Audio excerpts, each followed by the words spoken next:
Hello மக்களே, எல்லாரும் எப்படி இருக்கீங்க? நல்லா இருப்பீங்க அப்படின்னு சொல்லி நான் நம்புறேன். ஒவ்வொரு வருஷமும் இந்த டிசம்பர் மாசம் வந்துருச்சு அப்படின்னாவே, உலகத்துல இருக்கிற ஏதோ ஒரு இடத்துல இயற்கையால ஒரு மிகப்பெரிய ஒரு பாதிப்பு அப்படிங்கிறது வந்துகிட்டு தான் இருக்குது. இப்படி தான் வந்து பார்த்தீங்கன்னா, இப்போ ஜப்பான்ல டிசம்பர் 8ஆம் தேதி அதாவது திங்கட்கிழமை நைட் வந்து பார்த்தீங்கன்னா, அதாவது அமோரி அப்படிங்கிற இடத்துல இருந்து கடலுக்குள்ள கொஞ்சம் தூரத்துல மையமா வச்சு ஒரு மிகப்பெரிய நிலநடுக்கம் அப்படிங்கிறது வந்திருக்குது. இந்த நிலநடுக்கம் ரிக்டர் அளவுகோல்ல 7.5 மேக்னிட்யூட் அப்படின்னு சொல்லியிருக்காங்க. இதனால ஜப்பான் வந்து பார்த்தீங்கன்னா, ஒரு மிகப்பெரிய பாதிப்புக்கு வந்து உள்ளாயிருக்குது. இது மட்டும் இல்லங்க. அடுத்தது ஜப்பான்ல இருக்கிற ஒரு கவர்ன்மென்ட் டாப் ஏஜென்சி வந்து என்ன சொல்லியிருக்காங்க அப்படின்னா, இத தொடர்ந்து ஒரு மிகப்பெரிய ஒரு நிலநடுக்கம் அப்படிங்கிறது வரப்போகுது. அதுக்கப்புறம் அதனால வந்து பார்த்தீங்கன்னா, சுனாமியும் வந்து பார்த்தீங்கன்னா, மிகப்பெரிய அளவுல வரப்போகுது. இதனால ஜப்பான் அப்படிங்கிறது மிகப்பெரிய அளவுல பாதிப்படையறக்கு வாய்ப்புகள் இருக்கு அப்படின்னு சொல்லி கவர்ன்மென்ட் ஏஜென்சி ஒண்ணு வந்து சொல்லியிருக்காங்க. இந்த வீடியோல வந்து நம்ம எத பத்தி பார்க்க போறோம் அப்படின்னா, இந்த நிலநடுக்கம் வந்ததுனால ஜப்பான் எந்த மாதிரியான பாதிப்பு வந்து அடைஞ்சிருக்காங்க. அதுக்கப்புறம் இந்த அடுத்த ஒரு மிகப்பெரிய நிலநடுக்கம் வரப்போகுதுன்னு சொல்லியிருக்காங்கல்ல, அதுக்காக ஜப்பான் கவர்ன்மென்ட் எந்த மாதிரியான முன்னெச்சரிக்கை நடவடிக்கைகள மக்களுக்கு கொடுத்திருக்காங்க அப்படிங்கிறத பத்தி தான் இந்த வீடியோல வந்து பார்த்தீங்கன்னா, நம்ம முழுமையா வந்து பார்க்க போறோம். இந்த வீடியோக்குள்ள போறதுக்கு முன்னாடி நம்ம சேனல் நீங்களும் சப்ஸ்கிரைப் பண்ணாம பார்த்துக்கிட்டீங்கன்னா, மறக்காம சப்ஸ்கிரைப் பண்ணிருங்க. வாங்க வீடியோக்குள்ள போலாம். டிசம்பர் 8ஆம் தேதி அதாவது கடந்த திங்கட்கிழமை நைட் வந்து பார்த்தீங்கன்னா, ஜப்பான்ல அமோரி அப்படிங்கிற ஒரு இடத்துல இருந்து கடலுக்குள்ள கொஞ்சம் தூரத்துல உள்ள வந்து பார்த்தீங்கன்னா 7.5 மேக்னிட்யூட் இருக்கிற ஒரு நிலநடுக்கம் அப்படிங்கிறது வருது. இந்த நிலநடுக்கத்தால ஜப்பான்ல வந்து பார்த்தீங்கன்னா, ஒரு 52 பேரு காயமடைஞ்சுட்டாங்க அப்படின்னு சொல்லியிருக்காங்க.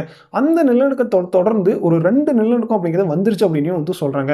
7 மேக்னிட்யூட் அதுக்கப்புறம் ஒரு 6.9 மேக்னிட்யூட் இருக்கிற நிலநடுக்கம் அப்படிங்கிறது அடுத்து கன்டினியூவாவே ஒரு 2 நிலநடுக்கம் வந்துருச்சு அப்படின்னு சொல்லியிருக்காங்க. இந்த நிலநடுக்கத்தால சில கட்டிடங்கள் இடிஞ்சதாகவும் ஆனா மிகப்பெரிய அளவுல பாதிப்புகள் எதுவும் இல்ல, உயிரிழப்புகள் எதுவும் இல்ல அப்படின்னு சொல்லியும் ஜப்பான் கவர்ன்மென்ட் வந்து சொல்லியிருக்காங்க.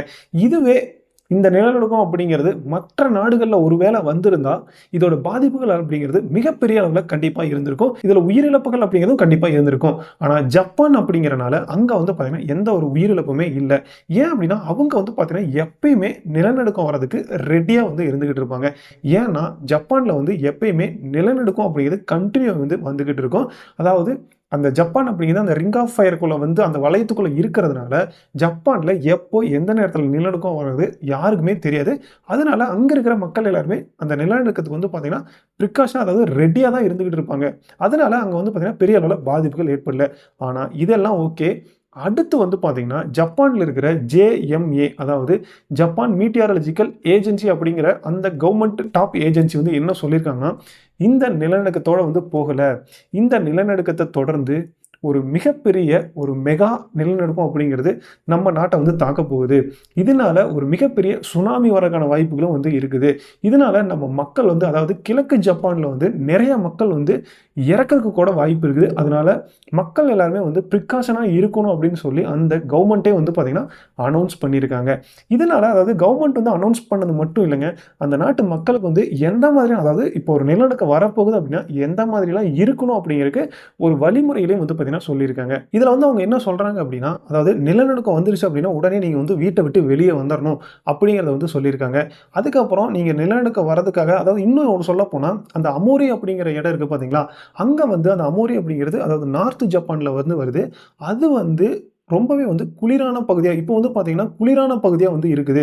இப்போ வந்து ஃபுல்லாவே ஐஸ் ஆயிருக்கிறனால, அங்க வந்து பார்த்தீங்கன்னா, நம்ம திடீர்னு கரண்ட் இது எல்லாமே இல்ல. ஒருவேளை நிலநடுக்கம் வந்து பவர் கட் இதெல்லாம் ஆயிருச்சு அப்படின்னா, அங்க வந்து பார்த்தீங்கன்னா, அந்த ஹீட்டர் வசதி இது எல்லாமே வந்து அதாவது டிராப் ஆயிரும். அதுக்காக மக்கள் எல்லாருமே வந்து பார்த்தீங்கன்னா, இதுக்காக நீங்க வந்து முன்னாடியே ரெடி ஆயிக்கணும் அப்படின்னு சொல்லியும் கவர்ன்மென்ட் வந்து சொல்லியிருக்காங்க. அதுக்கப்புறம் ஸ்கூல்ல இருக்காங்க பார்த்தீங்களா குழந்தைகள். ஒருவேளை நீங்க ஸ்கூல்ல இருக்கும்போது, ஒருவேளை நிலநடுக்கம் வந்துருச்சு அப்படின்னா, நீங்க அப்ப வந்து எப்படி ரியாக்ட் பண்ணணும் அப்படிங்கிற முதற்கொண்டு சின்ன குழந்தைகளுக்கு கூட வந்து பார்த்தீங்கன்னா, கவர்ன்மென்ட் வந்து அவங்களுக்கு சொல்லி தந்துகிட்டு இருக்காங்க. அந்த அளவுக்கு கவர்ன்மென்ட் வந்து பார்த்தீங்கன்னா, மக்கள்கிட்ட ஒரு விழிப்புணர்வ வந்து ஏற்படுத்திக்கிட்டு இருக்காங்க. ஏன்னா, கவர்ன்மென்ட் வந்து பார்த்தீங்கன்னா, மக்கள புரொடெக்ட் பண்றதுக்கு அவ்வளோ தீவிரமா வந்து பார்த்தீங்கன்னா இருந்துகிட்டு இருக்காங்க. ஏன் அப்படின்னா, எப்பயுமே அங்க வந்து பார்த்தீங்கன்னா, அங்க இருக்கிற பில்டிங் ஆகட்டும், அங்க இருக்கிற கடைகள் ஆகட்டும், எல்லாமே வந்து நிலநடுக்கத்த வந்து எப்படி தாங்குற மாரி தான் அங்க இருக்கிற எல்லாமே வந்து பார்த்தீங்கன்னா, பில்ட் பண்ணியிருப்பாங்க. அதே மாதிரி இப்போ பழைய பில்டிங்லாம் இருக்குல்ல, அத கூட வந்து நிலநடுக்கம் வந்தது அப்படின்னா, அத வந்து எப்படி காப்பாத்தலாம் அப்படிங்கிற மாதிரியான ஆராய்ச்சியில தான் வந்து பார்த்தீங்கன்னா, அவங்க வந்து இருந்துகிட்டு இருக்காங்க. அதனால வந்து பார்த்தீங்கன்னா, அவங்களுக்கு இந்த நிலநடுக்கம் அப்படிங்கிறது ஒரு பெரிய பொருட்டே இல்ல. ஏன்னா, சில விஷயங்கள் வந்து அவங்க பில்ட் பண்ணிக்கிட்டு இருப்பாங்க. திடீர்னு பார்த்தா நிலநடுக்கம் வந்து எல்லாமே உடைஞ்சு விழுந்துரும். அதெல்லாம் பெரிய விஷயமே அவங்க எடுத்துக்கிறது இல்ல. ஈஸியா அத எடுத்துட்டு மறுபடியும் அத வந்து கட்ட ஆரம்பிச்சுருவாங்க. ஏன்னா, அப்படிதான் ஜப்பான்ல இருக்கிற மக்கள் வந்து பார்த்தீங்கன்னா, அவங்களோட மைண்ட் செட் வந்து அந்த மாரி தான் வந்து இருக்குது. ஏன்னா, ஒரு விஷயத்த வந்து கட்டி முடிச்சு கூட நிலநடுக்கம் வந்து இடிஞ்சு போன காலம்லாம் வந்து இருக்குது. அது மாதிரி தான் எப்ப நிலநடுக்கம் வரும், இல்ல எப்ப நிலநடுக்கம் வராது அப்படிங்கிறது யாருக்குமே தெரியாது. திடீர்னு நிலநடுக்கம் வரும். கன்டின்யூவா வந்து பார்த்தீங்கன்னா, ஒரு நாள் ஃபுல்லா நிலநடுக்கம். லாஸ்ட் இயர் கூட வந்து பார்த்தீங்கன்னா, ஒரு நிலநடுக்கம் வந்து கன்டின்யூவா ஒரு நாள்ல 5, 6 டைம் வந்து நிலநடுக்கம் அப்படிங்கிறது வந்தது. இந்த மாதிரி கூட வந்து பார்த்தீங்கன்னா, கன்டின்யூவா வரும். ஆனா இப்போ அவங்க சொல்லியிருக்கிறது என்னன்னா, அடுத்து வரப்போற நிலநடுக்கம் அப்படிங்கிறது 8 மேக்னிட்யூடுக்கு மேல கூட இருக்கிறதுக்கு வாய்ப்பு இருக்கு. அதுக்கப்புறம் இந்த சுனாமி வந்து 100 அடிக்கு மேல வந்து அலைகள் வரக்கான வாய்ப்புகள் இருக்கு அப்படிங்கிறதையும் அவங்க வந்து சொல்லியிருக்காங்க. மெயினா சொல்லப்போனா இந்த இயரோட டிசம்பர்ல வந்து இருந்துட்டு இருக்கோம். எப்பயுமே நமக்கு தெரிஞ்சது தான் டிசம்பர்ல ஏதோ ஒரு நேச்சுரலா வந்து அதாவது இயற்கையாவே வந்து பார்த்தீங்கன்னா, ஒரு மிகப்பெரிய அழிவு அப்படிங்கிறது உலகத்துல ஏதோ ஒரு இடத்துல நடக்கிறதுக்கு நெறைய வாய்ப்புகள் இருக்கும். நம்ம வந்து கண்டிப்பா வருஷம் வருஷம் பார்த்துக்கிட்டு தான் இருக்கோம்.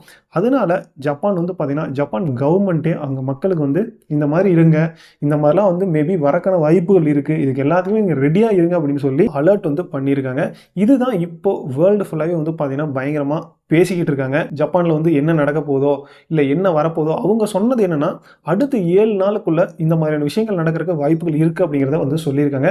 கண்டிப்பா இது நடக்கல அப்படின்னா, ஓகே. ஒரு வேள நடந்தா அங்க ஏற்படக்கூடிய பாதிப்புகள் அப்படிங்கிறது நெனச்சு பார்க்க முடியாத அளவுல இருக்கும் அப்படின்னு சொல்லி எல்லாருமே வந்து பேசிக்கிட்டு இருக்காங்க.